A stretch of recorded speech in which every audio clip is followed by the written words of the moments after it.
परमेश्वरलाई धन्यवाद होस्। आशा छ समयमै अब फेरि केही महिनाभित्रै हामी मण्डली भवनभित्रै गएर परमेश्वरको आराधना सँगै बाजागाजा राम्रैसँग बजाएर कार्लोसले एक्लै चिच्याउँदा हामीलाई उठाउनै सकेका थिएन। तरै पनि सँगैजना मिलेर परमेश्वरको आवाज परमेश्वर कहाँ आफ्ना आवाज प्रस्तुत गर्न प्रभुले मौका दिनुहुनेछ। त्यो नहुन्जेलसम्म कमसेकम इन्टरनेटको माध्यमबाट मेरोमा पनि बेला बेलामा इन्टरनेट आउँछ, बेला बेलामा जान्छ। आशा छ यो आधा घण्टा जति कमसेकम साथ दिएको खण्डमा तपाईहरुसँग यो संगति अगाडि लैजाने मौका मिल्नेछ।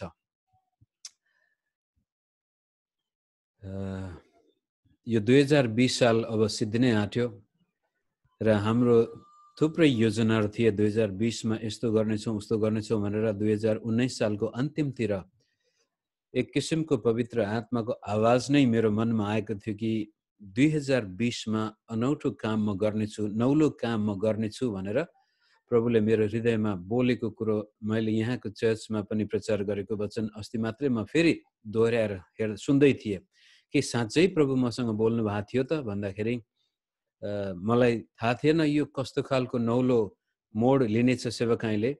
तर त्यो नौलो काम गर्ने कुरो पोहोर साल 1 महिनाभन्दा बढी प्रभुको आत्माले देखाइरहेको थियो। मैले त्यसै विषयमा यहाँ वचन पनि दिइरहेको थिएँ। नभन्दै 2020 को सुरुबाट यो नौलो किसिमको सेवकाई हामीले गर्न बाध्य भएका छौँ। कोठामा बसेरै संगति गर्नु परेको छ, कोठामा बसेरै प्रभु भोज लिनु परेको छ। तर परमेश्वरको काम कहिल्यै रोकिएको छैन। परमेश्वरले आफ्नो राज्य विस्तारको काम कहिल्यै ओझेलमा पर्न दिनु भएको छैन भने त्यस्तै किसिमले आशा चर्चका सम्पूर्ण विश्वासीहरूले, सम्पूर्ण विश्वासी परिवारहरूले आफ्नो जीवनमा पनि परमेश्वरको कामलाई कुनै पनि हालतमा ओझेलमा पर्न दिनु हुँदैन। र मलाई आशा र भरोसा र विश्वास छ तपाईहरुले कहिले पनि आफ्नो विश्वासको जीवनमा कमी आउन दिनु भएको छैन। आफ्नो तर्फबाट परमेश्वरको जिम्मा उहाँको हातमा छ, तर मेरो तर्फबाट मैले गर्नुपर्ने आफ्नो जिम्मेवारी इमानदारीतापूर्वक वहन मैले गरेको छु भनेदेखि परमेश्वरले हाम्रो जीवनमा आफ्नो काम अवश्य पूरा गर्नुहुन्छ। र त्यसै सिलसिलामा तपाईहरुको यो कोठाबाट यी अनुहारहरू हेरेर भए पनि यो वचन बाँड्न मलाई धेरै खुसी लागेको छ। आज म तपाईको सामनेमा थेसलोनिकीको मण्डलीबाट केही कुराहरू राख्न चाहन्छु र त्यहाँ एउटा प्रश्न जस्तै छ कि म कसरी परमेश्वरको इच्छा अनुसार आफ्नो जीवन बिताउन सक्छु, अथवा परमेश्वरले चाहनु भएको जीवन म कसरी प्राप्त गर्न सक्छु। कहिलेकाहीँ हामीले विश्वास गरेको वर्षौं भइसक्दा पनि मेरो जीवनमा प्रभुको इच्छा के होला भनेर हामीले सोध्नु पर्ने हुन्छ। सोध्छौं पनि धेरै पटक, चाहे तपाईमा साधारण विश्वासी होस्, अगुवा होस्, पास्टर प्रचारक किन नहोस्, हामी सबैको जीवनमा बेला बखतमा यो प्रश्न गर्ने, प्रभु यो तपाईको इच्छा हो या होइन।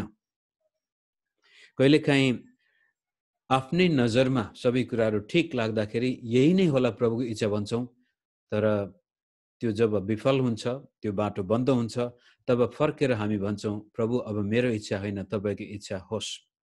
त्यसलाई अगाडि लैजानको लागि थेसलोनिकीका विश्वासीहरूबाट आज आशा मण्डलीका विश्वासीहरूले पनि परमेश्वरको इच्छा हाम्रो जीवनमा कसरी हामी समाति नै राख्न सक्छौं, परमेश्वरको इच्छाबाट बाहिर जानबाट कसरी हामी बच्न सक्छौं। थेसलोनिको मण्डली पावलले आफ्नो दोस्रो मिसनरी यात्रामा जाँदाखेरि सुरु गर्नुभएको थियो। अनि यो पत्र चाहिँ नयाँ नियमको पत्रहरूमा सबभन्दा पहिला लेखिने पत्रहरूमा आउँछ। गलातीको पत्र र पहिलो थेसलोनिकीको पत्र सायद नयाँ नियममा लेखिएका परमेश्वरको वचनको पहिलो पत्र हुन सक्छ। त विभिन्न स्थान फिलिप्पीबाट लखेटिएर पावल थेसलोनिकीमा जानुभयो। थोरै समयमा त्यहाँ एउटा मजबुत मण्डली स्थापना भयो र त्यसपछि पावललाई त्यो शहरमा पनि बस्न नसकिने भएपछि त्यहाँबाट सतावट खेदो आएको कारण पावल त्यहाँबाट जानु पर्यो, भाग्नु पर्यो र उहाँ त्यसपछि एथेन्स हुँदै कोरिन्थीमा पुग्नुहुन्छ। र यो पत्र लेख्दाखेरि पावल सायद कोरिन्थीमा अथवा एथेन्समा हुनुहुन्थ्यो। र उतापट्टि माथि मण्डलीमा भर्खरै नयाँ सुरु भएको मण्डली 2-3 महिना सायद त्यहाँ कोही पाको विश्वासी पहिल्यै त्यहाँ थिए र पछि एकदमै भर्खरै सुरु भएको मण्डलीमा घनघोर सतावट आएको थियो, खेदो आएको थियो, परीक्षाहरू आएका थिए र त्यसको चिन्तामा उनले यो पत्र लेखेका हुन्। र एक अध्यायमा उनले भन्नुहुन्छ, तिमीहरूको बीचमा सुसमाचार जब हामीले ल्याएर आयौँ त्यो पवित्र आत्माको शक्तिमा आएको कारण तिमीहरूले पवित्र आत्माको शक्तिमा नै त्यो सुसमाचारलाई ग्रहण गर्यौ र त्यसपछि मूर्ति पुज्नबाट, सृष्टिको पूजा गर्नबाट फर्केर तिमीहरूले आफ्नो सृष्टिकर्ताको पूजा गर्न थाल्यौ। तिम्रो विश्वासको उदाहरण आज धेरै ठाउँमा फैलिएको छ भनेर एक अध्यायमा भनिसकेपछि 2 अध्यायमा पावलले आफ्नै बारेमा भन्नुहुन्छ, हेर तिमीहरूको बीचमा जब हामी सुसमाचार प्रचार गर्न आयौँ, हामी एकदमै मानवीय चतुर्याई, आफ्नो स्वार्थपूर्ति, मानिसलाई खुसी पार्न, मानिसको खुशामत गर्दै आएका थिएनौँ। हामीलाई परमेश्वरले जुन वचन दिनुभएको थियो, जुन सुसमाचार दिनुभएको थियो, जस्ताको त्यस्तै हामीले तिमीहरूको बीचमा प्रचार गर्यौँ र त्यसपछि तिमीहरूको आर्थिक बोझ पनि हामीले बन्न चाहेनौँ। आफ्नै हातले काम गरेर हामीले आफ्नो आर्थिक भार पनि उठायौँ ताकि तिमीहरूलाई कुनै प्रकारको बोझ नहोस् भनेर बडो त्याग र तपस्याको जीवन पावलले भन्छ, हाम्रो जीवन नै तिम्रो लागि हामी दिन तयार थियौँ। त यस्तो किसिमले कि एक अध्यायमा थेसलोनिकेका विश्वासीहरू अत्यन्त उदाहरणीय छन् भने 2 अध्यायमा ती विश्वासीहरू बीच सेवा गर्ने सेवक पावल जस्ता, तिमोथी जस्ता, सिलास जस्ता अत्यन्त उदाहरणीय सेवकहरू पनि हामी देख्दछौँ। पावलले भन्छ, तिमीहरूलाई आर्थिक भार नहोस् भनेर आफैले काम गर्न थाल्यौँ, यहाँसम्म कि आफ्नो जीवन पनि तिम्रो लागि हामी बाँड्न तयार थियौँ। 3 अध्यायमा आइसकेपछि उहाँले भन्नुहुन्छ, तरै पनि सतावटको कारण मैले तिमीहरूको बीचमा लामो समय बस्न सकिनँ र कतै परीक्षामा पर्यौ कि दुःख कष्टको कारण निराश भएर तिमीहरूले विश्वासबाट हटिपो गयौ कि भन्ने चिन्ताको कारण म तिमोथीलाई पठाउँदैछु र त्यसपछि मलाई विश्वास छ तिमीहरूलाई तिमोथीको आगमनबाट उत्साह मिल्नेछ। नभन्दै त्यसपछि तिमोथी जानुहुन्छ र त्यहाँ विश्वासीहरूको उदाहरण देखेपछि तिमोथी साह्रै हर्षित हुनुहुन्छ र केही समयपछि तिमोथी फेरि फर्केर कोरिन्थीमा आउनुहुन्छ र त्यो समाचार सुनिसकेपछि पावल अत्यन्त खुसी भएर, गदगद भएर, ओहो यो छोटो समयमा तिमीहरूको विश्वास कति उदाहरणीय छ, दुःख कष्टको बावजुद पनि तिमीहरूले प्रभुलाई त्यागेनौ, घटी कमी कतिजना त मरिसकेका पनि रहेछन्, सायद सतावटको कारण मरे कि कसैले मारिदिएको थियो कि, त्यहाँनिर मृतकहरूको बारेमा अलिअलि चिन्ता थियो, यिनीहरूलाई के हुने हो थाहा थिएन, सबै कुरा स्पष्ट पार्न सकेको थिएन पावलले। तर तिमोथीको हातबाट त्यो खबर पाएपछि साह्रै खुसी भएर पावलले यो पत्र लेखेर भन्नुहुन्छ 4 अध्यायमा, अब तिमीहरू पवित्र जीवन बिताओ, विशेष गरी व्यभिचारको पाप तिमीहरूको बीचमा त्यसको लसपस पनि नहोस्, शुद्ध र पवित्र जीवन बिताओ र मरिगएकाहरूको चिन्ता नगर, जो बितिगएका छन् ती परमेश्वरमा सुरक्षित छन् र जुन दिन परमेश्वरले आफ्नो राज्य यस पृथ्वीमा पूर्ण रूपले पूरा गर्नुहुनेछ, पुनरुत्थानको समयमा हामी सबैजना महिमित शरीर धारण गर्नेछौँ। र प्रभुको आगमनको बारेमा पनि उनले भनेको छ कि प्रभु आइसक्नु भयो भन्ने कतिको चाहिँ विश्वास थियो कि कहिले आउनुहुन्छ भनेर अन्यल पनि थियो। त्यतिखेर पावलले भन्छ, येशू ख्रीष्टको दोस्रो आगमन यो सुटुक्क लाएर चोर जस्तो हुने छैन। कतिपटक आज नेपाली मण्डलीमा यस्ता प्रचारक बढी देखिन्छन् जसले येशू त अचानक आउनुहुनेछ, हामीलाई थाहै हुने छैन, दुईजनामा एउटा सुतेकोमा एउटा लगिनेछ, एउटा छोडिनेछ, दुईजना बाटोमा हिँड्दै गर्ने, एउटा लगिनेछ, अर्को छोडिनेछ, येशू कहिले आउनुहुन्छ थाहा हुने छैन, चोर जस्तै आउनुहुनेछ भनेर हामीलाई कतिपटक त्रासपूर्ण अवस्था पनि सिर्जना गरेको आजसम्म हामी देख्दछौँ। त्यहाँ पनि त्यस्तै थियो। अनि पावलले भन्छ, होइन, प्रभु येशू चोर जस्तै आउनुहुने छैन। जब उहाँ आउनुहुनेछ, सारा संसारले उहाँलाई देख्नेछ, सारा विश्वले सुन्नेछ, तुरैको आवाजमा गर्जनका साथ हामी सबैजना उहाँलाई स्वागत गर्नेछौँ। त्यसकारण थेसलोनिकका विश्वासीहरूलाई पावलले भनिन्छ, तिमी जो बाँचेका छौ, बडो विश्वासयोग्य जीवन बिताइरहेका छौ, एक आपसमा प्रेममा बसिरहेका छौ, निरन्तर लागिरह र जो मरेर गइसकेका छन् उनीहरूको चिन्ता नगर्नु, उनीहरू पनि प्रभुमा सुरक्षित छन्। त्यो शरीर कहाँ छ, कस्तो छ, त्यसको पनि चिन्ता नगर। जब ख्रीष्ट येशू आउनुहुनेछ त्यति बेलामा सबैको पुनरुत्थान हुनेछ। मरेकाहरूको पहिला, त्यसपछि जीवितहरू पनि महिमित शरीरमा परिणत हुनेछन्। यस किसिमले उत्साह दिइसकेपछि अनि 5 अध्यायमा अन्तिम निष्कर्षमा आज म तपाईँको सामनेमा मेरो वचन राख्न चाहन्छु। 5 अध्यायको 12 पदबाट आजको वचन प्रभु हामीलाई आफ्नो इच्छामा जिउनको लागि कसरी अगाडि गएको देख्न चाहनुहुन्छ। आउनुहोस् हामी पहिला यो खण्डलाई पढौँ।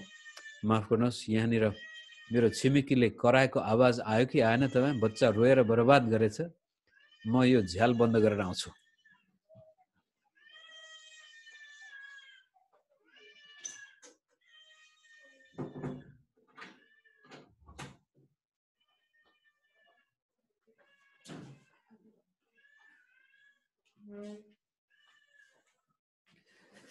माफ गर्नुहोस्, यो अलि गर्मी भएको थियो आज, झ्याल खोलेको त्यो छिमेकीको बच्चा कराएर मेरो दिमागै खाइदियो।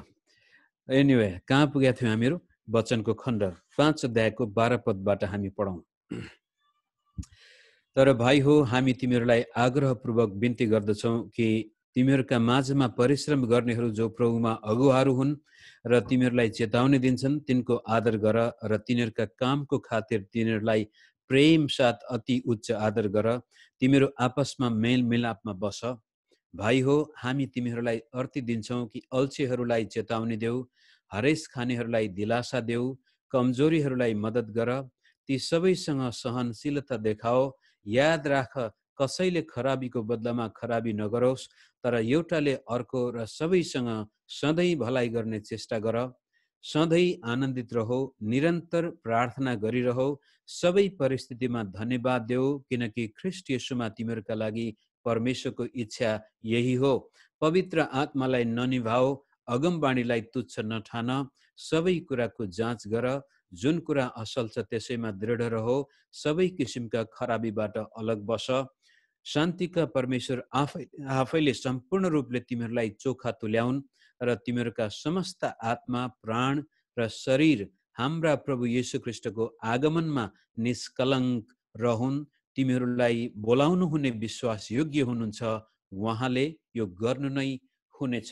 यस किसिमले थेसलोनिकीको चर्चलाई उत्साह दिइसकेपछि अन्तिममा पावलले परमेश्वरको इच्छामा हामी कसरी जिउन सक्छौँ भन्ने कुरा व्यक्त गर्दै हुनुहुन्छ।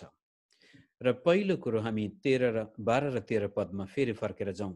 भाइ हो, हामी तिमीहरूलाई आग्रहपूर्वक बिन्ती गर्दछौँ कि तिमीहरूका माझमा परिश्रम गर्नेहरू, यो चाहिँ पास्टर अगुवाहरू, वचनको शिक्षा दिने व्यक्तिहरू र अथवा हामीलाई सेवा सङ्गतिमा मद्दत गर्ने जो प्रभुमा अगुवाहरू हुन् र तिमीहरूलाई चेतावनी दिन्छन्, तिनको आदर गर। यहाँनिर शब्द चेतावनी छ। यो कस्तो चेतावनी भनेदेखि खतरा छ अगाडि। जुन प्रकारको खतरा अगाडि छ, कतिपटक विश्वासीले नदेख्न सक्छन्। परमेश्वरको वचनको चेतावनी, परमेश्वरको आत्माले देखाए अनुसारको चेतावनी दिन्छन्, तिनीहरूको आदर गर। अर्को ठाउँमा त तिनीहरूको दोब्बर आदर गर भन्ने पनि उल्लेख गरिएको छ। यो आदर सँगसँगै आत्मिक आदरका साथसाथै भौतिक सहायता गर्नुपर्ने कुरो पनि यसमा समावेश गरिएको छ। त पहिलो कुरो, एक आपसमा आदर, इज्जत, सद्भाव अगुवा र विश्वासी बीचमा हुनुपर्छ भने 13 पदमा, र तिनीहरूका कामको खातिर तिनीहरूलाई प्रेम साथ अति उच्च आदर गर, तिमीहरू आपसमा मेल मिलापमा बस। यहाँबाट यदि म परमेश्वरको इच्छा अनुसारको जीवन जिउन चाहन्छु भनेदेखि मैले एक आपसमा मेल मिलापमा बस्नको लागि आफ्नो कर्तव्य पालन गर्नुपर्छ। मेरो कारण मण्डलीमा मिलाप आउनुपर्छ। मेरो पास्टर छ भनेदेखि मैले त्यो पास्टरलाई सम्मानपूर्वक, इज्जतपूर्वक व्यवहार गर्नु पर्यो। र म पास्टर हुँ भनेदेखि पनि आफ्नो मण्डलीका विश्वासी प्रति पावल, तिमोथी र सिलासको जस्तै 2 अध्यायमा उहाँले भन्नुहुन्छ कि हामीले तिमीहरूको खुशामद पनि गरेनौँ, तिमीहरूलाई मनपर्ने कुरा मात्रै पनि बताएनौँ र तिमीहरूबाट फाइदा पनि लुट्न चाहेनौँ। हाम्रो तर्फबाट वास्तवमा आफ्नो जीवन नै तिमीहरूको लागि सुम्पनको लागि हामी तयार छौँ भनेर एउटा अगुवाले आफ्ना विश्वासीप्रति गर्नुपर्ने जिम्मेवारी देखिन्छ भने विश्वासीहरूले पनि अगुवाप्रति गर्नुपर्ने जिम्मेवारी यहाँ उल्लेख गरिएको छ। र त्यसपछि तिमीहरू आपसमा मेल मिलापमा बस। यो मेलमिलापको सम्बन्धमा कुरा गर्दाखेरि म केही समय अगाडि एउटा पुस्तक पढ्दै थिएँ, जो अङ्ग्रेजीमा त्यसलाई भन्छ न्युरो साइन्स, अथवा तपाईहरु मेरो मानसिक विज्ञान, मनोविज्ञान नै भनौँ, मगजको अध्ययन गर्ने एउटा विद्वानले लेखेको थियो, परीक्षण गरेको थियो कि मानसिक एकता, एकै मनको हुनु संसारका मानिसको लागि पनि कति धेरै महत्त्वपूर्ण छ भन्ने कुरा उले एक्सपेरिमेन्ट गर्दाखेरि एउटा कोठामा एउटै मन भएका, मन मिल्ने मानिसहरू राखेको थियो, अनि अर्को कोठामा चाहिँ एक अर्कालाई मन नपराउने खालका व्यक्ति राखेको थियो, अनि त्यहाँ चङ्गाईको कार्यक्रम हुनुपर्ने थियो। यो एउटा प्रार्थना गर्ने चङ्गाई हैन कि मनोवैज्ञानिक चङ्गाई हुनुपर्ने। त्यसपछि जुन कोठाका मानिसहरू एकै मनका थिए, त्यहाँ मानिसहरू अचानक राम्रोसँग निको हुन थाले। उनीहरूका यो साइकोसोमेटिक सिकनेसेस भन्छौँ, जो मानसिक र शारीरिक कारणले भएको बिरामी, जस्तै बादको रोग, कहिलेकाहीँ अल्सरको रोग, अनि डिप्रेसन, यी सबै साइकोसोमेटिक सिकनेसेस। जुन कोठामा एकै मनका व्यक्तिहरू बसेका थिए, त्यहाँ चङ्गाई धेरैको भयो, छिटो भयो। तर जहाँ एक अर्कालाई मन नपराउने पूर्वाग्रहीहरू, एक अर्कालाई घृणा गर्ने व्यक्ति जम्मा गरिएका थिए, त्यहाँ कुनै प्रकारको भिन्नता आएन। उनीहरू जस्ता पहिला बिरामी थिए, जस्ता बेखुसी थिए, त्यस्ताको त्यस्तै रहे। भने मानवीय वैज्ञानिकले भन्दैछ, एउटै मनको भएर हामी एउटै ठाउँमा बसेका छौँ भने त्यहाँको वातावरण नै बडो उत्साहजनक हुन्छ, त्यहाँ चङ्गाई हुन्छ, त्यहाँ खुसी हुन्छ। तर जहाँ मेलमिलाप हुँदैन, जहाँ मन भिन्न हुन्छ, त्यहाँ वातावरण एकदमै चिसो, त्यसपछि त्यहाँ उत्साहको सट्टामा एकदमै डिप्रेसिभ आत्माहरू हुन्छन्। भने पवित्र आत्माको संगतिमा सेवा गर्ने मण्डलीमा आत्मिक एकता कति महत्त्वपूर्ण होला अझै। जब जब मण्डलीमा रिभाइभल आउँदैन, जागृति आउँदैन, जब मण्डलीमा कोही चङ्गाई नै हुँदैन, जब मण्डलीमा कुनै प्रकारको उत्साहजनक काम नै हुँदैन भने त्यहाँ कता कता विश्वासी सकेका छन्, अर्थात् उनीहरू मिलापमा बस्न सकेका छैन। अगुवाहरू र विश्वासी बीचमा जुन प्रकारको आत्मीयता हुनुपर्ने हो, त्यो घटिसकेको छ, चिसो भइसकेको छ। विश्वासी बीचमा जुन प्रकारको आत्मिक सम्बन्ध हुनुपर्ने हो, त्यहाँ पनि समस्या देखिएको छ, जसको कारण त्यो मण्डली चिसिँदै चिसिँदै गएको छ। त्यहाँ चङ्गाई हुन छोड्छ, त्यहाँ दुष्ट आत्माहरू निस्किन छोड्छन्, र त्यहाँ मानिसको हृदयमा शान्ति, आनन्द, उमङ्ग हुनुको सट्टामा निराशा, खल्लोपना, एकदमै दुःखका कुराहरू त्यहाँ आउन सक्छन्। त पहिलो तपाईँ र म कसरी परमेश्वरको इच्छा अनुसार जीवन बिताउँछौँ त भन्दाखेरि मण्डलीमा हाम्रो एकता कस्तो छ, मेलमिलाप कस्तो छ, एउटा क्रिस्चियनले अर्को क्रिस्चियनसँग कस्तो प्रकारको सम्बन्ध कायम गरेको छ, अगुवा र विश्वास बीचमा कस्तो सम्बन्ध छ, परिवारमा पनि त्यो कुरो लागू हुन्छ। त्यसै कारण प्रभुले भन्नुभएको छ, जहाँ 2 या 3 जना एकै मनको हुन्छन्, त्यहाँ म तिम्रो बीचमा हुन्छु। अनि अर्को ठाउँमा उहाँले भन्नुभयो, तिम्रो मध्ये 2 जनाले पृथ्वीमा एकै मनको भएर केही कुरो माग्यौ भनेदेखि त्यो तिमीहरूको लागि हुनेछ। किनभनेदेखि तपाईँ र ममा जब एकै मनको हामी हुँदछौँ, त्यहाँनिर ईश्वरीय चरित्र नै देखा पर्दछ। सुपरन्याचुरल के भन्छ, अलौकिक पवित्र आत्माको काम त्यहाँ झन् छिटो हुन्छ। त थेसलोनिकेका विश्वासीलाई पावलले भन्छ, तिमीहरू यस किसिमले एकै मनको भएर बस्नु। अगुवा र विश्वासी बीचमा सुमधुर सम्बन्ध होस्, र विश्वासी बीचमा पनि त्यस्तै प्रकारको माया अनि प्रेम, इज्जत र सद्भावको सम्बन्ध होस्। त्यति भनिसकेपछि दोस्रो खण्डमा 14बाट पढौँ हामी। भाइ हो, हामी तिमीहरूलाई अर्थ दिन्छौँ कि अल्छेहरूलाई चेतावनी देऊ, हरेस खानेहरूलाई दिलासा देऊ, कमजोरीहरूलाई मद्दत गर, ती सबैसँग सहनशीलता देखाओ। याद राख, कसैले खराबीको बदलामा खराबी नगरोस्, तर एउटाले अर्को र सबैसँग सधैँ भलाइ गर्ने चेष्टा गर। 22 पदमा सबै किसिमका खराबीबाट अलग बस। दोस्रो कुरो यहाँनिर पावलले के भन्दैछ भनेदेखि, हुन सक्छ हामी सबैको भलो गर्न त सक्दैनौँ, तर कमसेकम चेष्टा गर, चाहना गर, कमसेकम हृदयबाट कसैको कुभलो नचिताउनु, यहाँसम्म कि अब तिमीहरू यो आत्मिक कुराहरूमा परिश्रम गर, अल्छे नबन। कहिलेकाहीँ हामी यो पहिलो थेसलोनिके 5:14 अल्छेहरूलाई चेतावनी दिऊ भन्ने बित्तिकै यो भौतिक अल्छे के भन्छ शारीरिक अल्छे मात्र हामी ठान्छौँ। यसमा आत्मिक अल्छीपना पनि छ।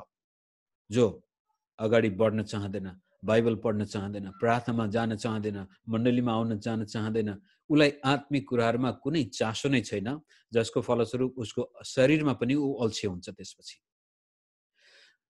अल्छी हुनुको सट्टामा परिश्रम गर, मेहनत गर। अर्थात् मेरो तर्फबाट मैले गर्नुपर्ने कर्तव्य दिलो ज्यानले मैले गर्नु पर्यो।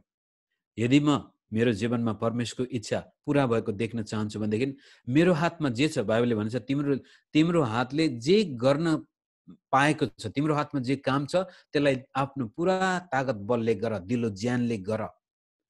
तपाईको आफ्नो पसल छ भने त्यो दिलो ज्यानले, जागिर छ भने बरु दिलो ज्यानले गर्नुहोस्। खेती किसानी गर्ने व्यक्ति बरु दिलो ज्यानले। कुनै पनि क्षेत्रमा हामी परिश्रम गर्न थाल्दछौँ भनेदेखि त्यसको पछाडिपट्टि परमेश्वरको अलौकिक हात हुन्छ, स्वर्गीय आशिष त्यहाँ आउँछ। त थेसलोनिकेका विश्वासीलाई पौलले भनेछ, भलाइ गर, भलो बन, कुभलो कहिल्यै नगर्नु कसैको। अब माथि एक आपसमा मिलाप छ, प्रेम छ, आदर छ भन्दा कुभलो त हुने कुरै छैन। तरै पनि परीक्षा आउँछ, शैतान हो हाम्रो शत्रु, र त्यसपछि हाम्रो आफ्नै चरित्र पनि हाम्रो दुश्मन भइदिन्छ।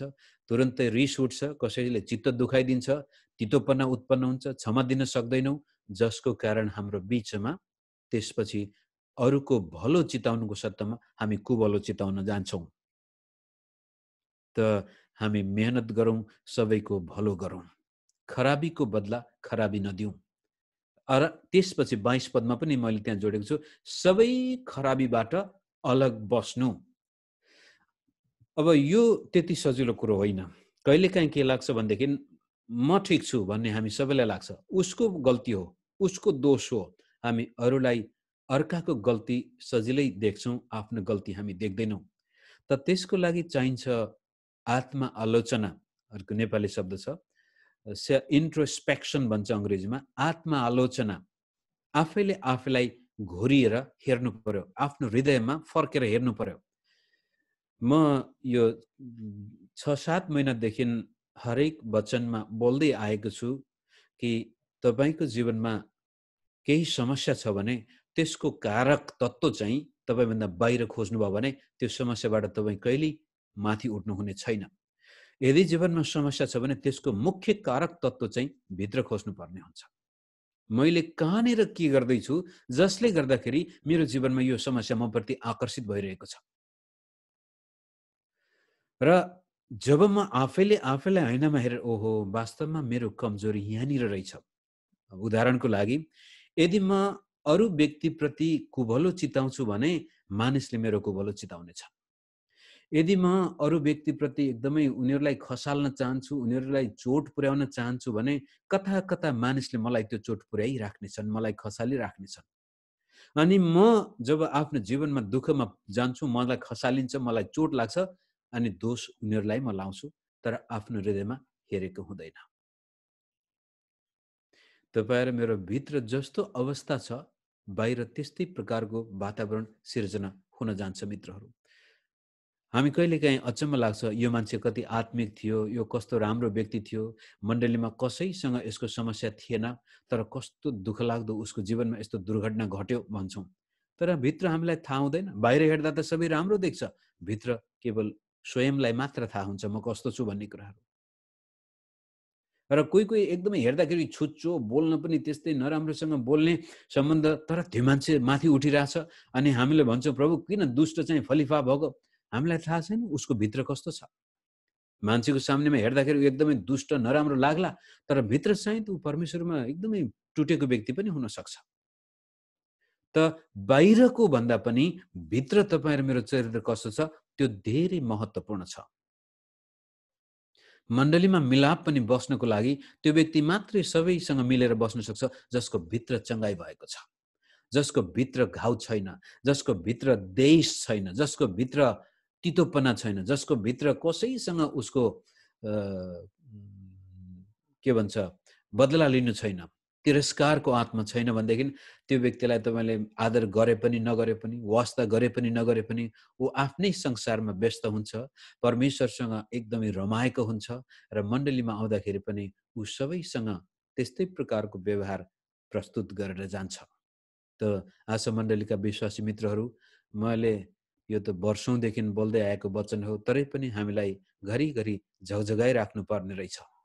हाम्रो मण्डलीमा पवित्र आत्माको महान काम भएको हामी देख्न चाहन्छौँ, हाम्रो जीवनमा परमेश्वरको आत्माले काम गरेको देख्न चाहन्छौँ भनेदेखि हामी एक आपसमा कस्तो प्रकारको सम्बन्ध कायम राखिरहेछौँ। मण्डली एउटा परिवार हो, स्थानीय मण्डली परिवार हो। हुन त विश्वव्यापी रूपमा मण्डली आफ्नै एउटा छुट्टै यस्तो अस्तित्व छ, तर स्थानीय चर्चको महत्त्व पनि धेरै छ र त्यो परिवारमा तपाईँ र मेरो सम्बन्ध कस्तो छ, एक अर्कासँग हामी कसरी बसेका छौँ र एक अर्काप्रति कस्तो प्रकारको भावना छ। पावलले फेरि म पढ्छु, याद राख कसैले खराबीको बदलामा खराबी नगरोस् 15 पदमा, तर एउटाले अर्को र सबैसँग सधैँ, कहिलेकाहीँ मन परेको बेला मात्र होइन। कुन दिन आज वचन सुन्नुभयो, अब त म भोलिदेखि सबैसँग राम्रो गर्छु भन्नुहुन्छ, पर्सि एउटाले तपाईँको के घोचिदिन्छ, त्यसपछि फेरि त्यस्तो होइन। सधैँ र सबैसँग, विश्वासीहरूसँग होस् गैर विश्वासीहरूसँग, चर्चका विश्वासी होस् अथवा गैर अथवा बाहिरका विश्वासी मानिसहरूसँग किन नहोस्, हाम्रो सम्बन्ध सुमधुर हुनुपर्छ। अर्थात् हाम्रो तर्फबाट कहिले पनि सम्बन्धमा आघात पुग्नु हुँदैन। मानिससँगको व्यवहारमा तपाईँले कहिले पनि यो व्यक्ति त मलाई चाहिँदैन भनेर त्यसलाई तुच्छ व्यवहार नगर्नुहोस्। हरेक व्यक्तिको इज्जत छ परमेश्वरको सामने। विचार गर्नुहोस्, परमेश्वरले तपाईँलाई त्यति प्रेम गर्नुभएको छ भने के उहाँले अरू तपाईँले मन नपराउने व्यक्तिलाई उहाँले कम प्रेम गर्नुभएको हुन्छ होला र? तपाईँले मन नपरायो भन्दैमा त्यो व्यक्ति के परमेश्वरको नजरमा पनि कम हुन्छ र? हुँदैन। अझ बढ्ता परमेश्वरले त्यो व्यक्तिलाई प्रेम गरेको हुन सक्छ। त परमेश्वरको नजरबाट सबैलाई हेर्नुहोस्। मण्डलीमा आउँदाखेरि, घरेलु सङ्गतिमा जाँदाखेरि, कुनै पनि यो जुम मिटिङमै आउँदाखेरि पनि हामी त्यो एक खुला आत्मा लिएर, निर्दोष आत्मा लिएर, त्यसै कारण त प्रभुले भन्नुभयो, यदि तिमीहरू बालक जस्ता बन्दैनौ भनेदेखि स्वर्गको राज्यमा प्रवेश गर्ने छैनौ। त्यो निर्दोष आत्माको लागि मेहनत गर्नु पर्यो, परिश्रम गर्नु पर्यो। एकैचोटि हुँदैन। एकैचोटि कोही पनि व्यक्ति यस्तो स्वच्छ दिमाग लिएर चर्चमा आउन सक्दैन।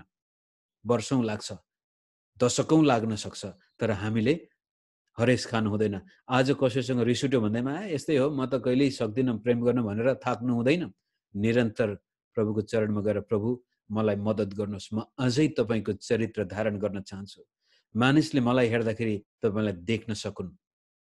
त्यस्तो आत्माले हुनुहुन्छ भने तपाईँ परमेश्वरको इच्छामा बाँचेको व्यक्ति हो। तर तिरस्कार छ, तितोपना छ, बेमेल छ भने तपाईँले परमेश्वरको इच्छाभन्दा अब त्यो गाडी बाहिर गयो, लिगभन्दा बाहिर गयो। रेलवे ट्रेन जाँदै थियो तर ट्र्याकभन्दा बाहिर गयो, अब जाँदैन, अगाडि दुर्घटना हुन्छ। केही समय त घुचुक गरेर त गइरहेको जस्तो लाग्न सक्छ, तर आफ्नो गन्तव्यमा त्यो पुग्दैन। त्यति भनिसकेपछि मैले समय धेरै लिइसकेको छु। 16, 17, 18 पद एकैचोटि हामी हेरौँ। 16 पदमा सधैँ आनन्दित रहो, यो एउटा आज्ञा हो। बाइबलमा धेरैचोटि दोहोरिएको आज्ञामा यो आउँछ, सधैँ आनन्दित रहो। यो आनन्द पनि फेरि यस्तो छ कि तपाईँ बाहिरका कुरामा भर पर्नुभयो, अरू मानिसमा भर पर्नुभयो भनेदेखि सिद्धियो तपाईँको आनन्द। आमा बाबु छोराछोरीमा आनन्दको लागि भर पर्नुभयो, सिद्धियो। बुढाबुढीको एक आपसमा यसले मेरो बुढीले मलाई खुसी पार्ला र मेरो बुढाले मलाई खुसी पार्ला भनेर पर्खिनु भयो भने सिद्धियो तपाईँको आनन्द। चर्चमा जाँदाखेरि अगुवाहरूले मलाई आनन्द देला भनेर जानुभयो भने सिद्धियो।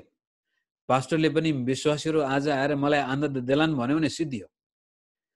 आनन्द बाहिरबाट होइन, भित्रबाट आउने कुरा हो। यो तपाईँ र मेरो आफ्नो हातमा निर्भर छ। चाहेको खण्डमा संसार डुबेर जाओस् न, मतलब छैन, प्रभु हुनुहुन्छ साथमा। घर आगो लागेर खागै भइजाओस् न, ठिकै छ, प्रभु तपाईँले दिनुभयो, तपाईँले लानुभयो।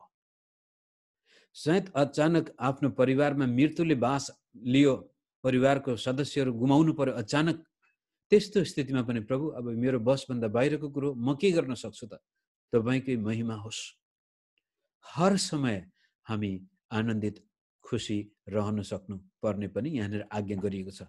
त्यस्तो स्थितिमा बचेको खण्डमा हामी प्रभुको इच्छामा बाँचिरहेछौँ। निरन्तर प्रार्थना गरिरहौ। अब यो प्रार्थना त मैले धेरै बताइराख्नु पर्दैन। यो निरन्तरताको आवश्यकता। आज किन ख्रिस्टियन विश्वासीहरू धेरै पटक खाल्डोमा पर्छन्? घरिघरि उनीहरूको जीवन यता र उता हुन्छ, किनभने निरन्तरताको कमी। लगातार निरन्तर एउटा थोपा मात्रै तपाईँले विचार गर्नुहोस्, कतिको घर चुइन्छ थाहा भएन। त्यो एक एक थोपा मात्रै चुइन्छ भने त्यसले कति दिनपछि बाल्टी भरिदिन्छ। निरन्तरताले जीवनमा भयङ्कर ठुलो काम गर्दछ। निरन्तर सानो बगिरहने पानीले पनि काट्दा काट्दा त्यो पहाडै उसले भत्काइदिन सक्छ। त्यस्तै किसिमले हाम्रो आत्मिक जीवनमा पनि निरन्तर आज भोलि भरे निरन्तर प्रभुको इच्छा अनुसार हामी जान्छौँ, प्रार्थनामा समय बिताउँछौँ भनेदेखि हाम्रो जीवनमा परमेश्वरले अचम्मको काम गर्नुहुन्छ। अनि 18 मा सबै परिस्थितिमा धन्यवाद देऊ। हुँदाखेरि मात्रै धन्यवाद, नहुँदाखेरि होइन। हर परिस्थितिमा, सुखमा दुःखमा, खुसीमा बेखुसीमा, यो ग्रेटफुल हार्ट, धन्यवादी हृदय अत्यन्त चङ्गा हृदय हो मित्रहरू। यो पूर्ण रूपले पवित्र आत्माको बसमा परेको हृदय हुन्छ। र म त्यो पढ्दै जान्छु। हर परिस्थितिमा धन्यवाद देऊ, किनकि ख्रिस्ट येशूमा तिमीहरूका लागि परमेश्वर इच्छा यही हो। मण्डलीमा अगुवा र विश्वासी बीचमा सुमधुर सम्बन्ध, विश्वासी बीचमा सुमधुर सम्बन्ध, र हाम्रो विरुद्धमा हाम्रा दुश्मनहरू छन्, शत्रुहरू छन् भने पनि तिनीहरूप्रति पनि भलो चिताउनु, तिनीहरूको लागि भोकाएको छ भने खाना दिनु, तिर्खाएको छ भने पानी दिनु, र त्यसपछि आफ्नो जीवनमा हर समय आनन्दित रहन सक्नु, निरन्तर प्रभुको उपस्थितिमा समय बिताउनुको साथसाथै जीवनका सबै परिस्थितिमा हामी धन्यवाद दिन सक्छौँ भनेदेखि हामी परमेश्वरको इच्छामा बाँचिरहेका छौँ। जब हामी परमेश्वरको इच्छामा बाँचेका हुन्छौँ, अब 19-20 पद हेर्नुहोस्, 19-20-21। तब पवित्र आत्माको काम कसरी? पवित्र आत्मालाई ननिभाओ, अगमबाणीलाई तुच्छ नठान, सबै कुराको जाँच गर, जुन कुरा असल छ त्यसैमा दृढ रहो। जब हामी परमेश्वरको इच्छामा जीवन अगाडि लैजान्छौँ, तब पवित्र आत्माको काम हाम्रो जीवनमा हुन्छ। तबसम्म पवित्र आत्मा काम हुँदैन। अब पवित्र आत्मा कामै थिएन भने के निभाउने? कामै थिएन, एक अर्कासँग मिलापै छैन, बोलचालै छैन, बोल्दाखेरि ठुसुक्क परेर बसेको छ। जयमसी भन्दा पनि यो पूर्वतिर हात राखेर पश्चिमतिर जयमसी भनेको छ। कहाँ पवित्र आत्माको काम हुन्छ त्यहाँ? तर जुन मण्डलीमा मेलमिलाप छ, आदर छ, सम्मान छ, इज्जत छ, भलाइ छ, त्यहाँ पवित्र आत्माको काम हुन्छ। र पौलले भन्दछ पवित्र आत्माको कामलाई ननिभाओ, अगमबाणीलाई पनि तुच्छ नठान, किनभने त्यहाँ पवित्र आत्माको जल्दो बल्दो काम भइरहेको छ, त्यसलाई बाधा नदिनु। हो, कहिलेकाहीँ त्यहाँनिर शैतानले पनि काम गरेको हुनसक्छ, तर त्यसको लागि जाँच गर, सबै कुरा जाँचेर पत्ता लगाएर, अनि जब पवित्र आत्माले यो कुरो गरिरहनु भएको छ भन्ने कुरा तिमी थाहा पाउँछौ, त्यसपछि त्यसै कुरामा दृढ भएर लागि नै राख, बसी नै राख। यति भनिसकेपछि अब 23 पद, 23-24 पद। शान्तिका परमेश्वर आफैले सम्पूर्ण रूपले तिमीहरूलाई चोखा तुल्याउनु हुनेछ अथवा तुल्याउन्, र तिमीहरूका समस्त आत्मा, प्राण र शरीर हाम्रा प्रभु यीशु ख्रीष्टको आगमनमा निष्कलङ्क रहन्। जब हामी पृथ्वीमा रहँदाखेरि, मण्डलीमा रहँदाखेरि यस्तो मिलापमा बसेका छौँ, प्रेममा बसेका छौँ, र पवित्र आत्माको काम हाम्रो बीचमा भइरहेछ भनेदेखि हाम्रो जीवनमा भएका दागहरू, हाम्रो जीवनमा भएका घाउहरू प्रभु स्वयंले मेटाउनु हुनेछ, चङ्गाई गर्नुहुनेछ। र प्रभु आउँदाखेरि तिमीहरू अब लज्जित हुनुपर्ने छैन, डराउनु पर्ने छैन भन्न खोजेको हो। उहाँ स्वयंले त्यो काम गर्नुहुनेछ। परमेश्वरको आत्माले नै हामीलाई चङ्गाई गर्नुहुनेछ। पवित्र आत्माले नै हामीलाई भलाइ गर्नको लागि मद्दत गर्नुहुनेछ। परमेश्वरको आत्माले नै हामीलाई हाम्रा दुश्मनलाई क्षमा दिन सक्ने बनाउनुहुनेछ। पवित्र आत्माले नै हामीलाई सबैसँग प्रेममा जीवन बिताउन सक्ने बनाउनु हुनेछ। किनभने 24 पदमा तिमीहरूलाई बोलाउनु हुने विश्वास योग्य हुनुहुन्छ, उहाँले यो गर्नु नै हुनेछ। एउटा विश्वासीले भन्न सक्छ, हो म त कस्तो तुरन्तै रिस पनि उठ्छ, बेला बेलामा खराब सोच पनि मेरो मगजमा आउँछ, बेला बेलामा म त बदला लिन पनि मन लाग्छ, बेला बेलामा त त्यो व्यक्तिसँग त भेटै नभए पनि हुन्थ्यो भन्ने जस्तो लाग्छ। यो मानवीय स्वभाव हो। त यस्तो स्वभाव हुँदाहुँदै पनि यदि हामी परमेश्वरको राज्यमा, परमेश्वरको इच्छामा जीवन बिताउन निरन्तर अगाडि गइरहेछौँ भनेदेखि त्यसपछि पवित्र आत्मा स्वयंले हामीभित्र यस्तो गजबको काम गर्नुहुन्छ। एक दिन तपाईँको दुश्मन बाटोमा भेट्दाखेरि रिस उठ्नुको सट्टामा तपाईँ मुस्काउन थाल्नुहुन्छ, तपाईँमा हाँसो उठ्छ। त्यो व्यक्ति देखेर त्यो अनुहार पनि एकदमै त्यो निम्बु खाएको जस्तो हुनुको सट्टामा सुन्तला खाएको जस्तो हुन्छ। अनि त्यसपछि तपाईँहरू मेरो विरोध गर्ने मानिसहरू आफै कता जाउँ हुन्छ। पवित्र आत्माको काम प्रभु आफैले गर्नुहुनेछ, किनभने उहाँ विश्वासयोग्य हुनेछ। तपाईँ र मलाई मुक्तिको मार्गमा बोलाउन प्रभुले गल्ती गरेको होइन। उहाँले जसरी आज तपाईँलाई ख्रीष्ट येशूमा जीवन दिनुभएको छ, त्यो उहाँको भूल होइन। र तपाईँ र मैले आफ्नो तर्फबाट आफ्नो कर्तव्य पालन गर्यौँ भनेदेखि परमेश्वरले अवश्य पनि आफ्नो तर्फबाट हामीलाई शुद्ध, पवित्र, निष्कलङ्क, खोटरहित उहाँको आगमनको दिनमा प्रस्तुत गर्नुहुनेछ। हाम्रो शरीरमा पनि हेर्नुहोस् है, तीनटै क्षेत्र छ, प्राण, आत्मा र शरीर। तीनै क्षेत्रमा परमेश्वरले हामीलाई सध्य बनाउनु हुनेछ। र हाम्रो बीचमा बाँचुन्जेलसम्म, यो संसारमा रहन्जेल पनि हामी ख्रीष्ट येशूको इच्छामा बाँचेका व्यक्ति बन्नेछौँ। रहरलाग्दो विश्वासी जीवन बन्नेछ। जीवनमा कंगाली आयो भने पनि हामी आँतिदैनौँ। जीवन सखाफै हुन थाल्यो, अहिलेको महामारीले नै हामीलाई समातेर, हाम्रो परिवारका सदस्यहरूले नै यो महामारीले लुटेर लग्यो भने पनि हामी आँतिदैनौँ, किनभनेदेखि हामी परमेश्वरको इच्छामा बाँचिरहेका छौँ।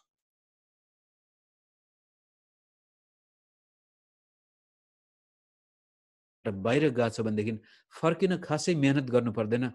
चाहनामा हो प्रभु हेर्नुहोस् म कस्तो बेकुब, म जहिले पनि अरूलाई मात्रै दोष दिइरहेको छु। मेरो इन्टरनेट कम देखाउँदैछ, आशा छ तपाईँले सुनिराख्नु भएको छ। म यो अब छिटै बन्द गर्छु। आशा छ परमेश्वरले तपाईँको जीवनमा आफ्नो महिमित काम गर्नुहुनेछ। आशा मण्डलीका सम्पूर्ण विश्वासी परिवारमा म त्यो दिन देख्न चाहन्छु जुन दिनको लागि पौलले थेसलोनिकेको पत्रमा आफ्नो इच्छा व्यक्त गर्नुभएको छ कि येशू ख्रीष्टको आगमनको दिनमा तपाईँको प्राण भन्ने बित्तिकै तपाईँको मगज, सोचाइ, चिन्ता, फिक्री सबै त्यहाँ, डर, त्रास, अनि तपाईँको आत्मा त नयाँ गरी जन्म्यो, अनि शरीर, भौतिक जीवनमा पनि परमेश्वरको आशिष आएको होस् र तपाईँ म मिलेर येशू प्रभुलाई यसै संसारमा महिमा दिन सकौँ भन्दै आजको वचन मै राख्छु। सबैलाई प्रभुले आशिष दिनुभएको होस्। जय मसीह। जय मसीह। जय मसीह। ओके।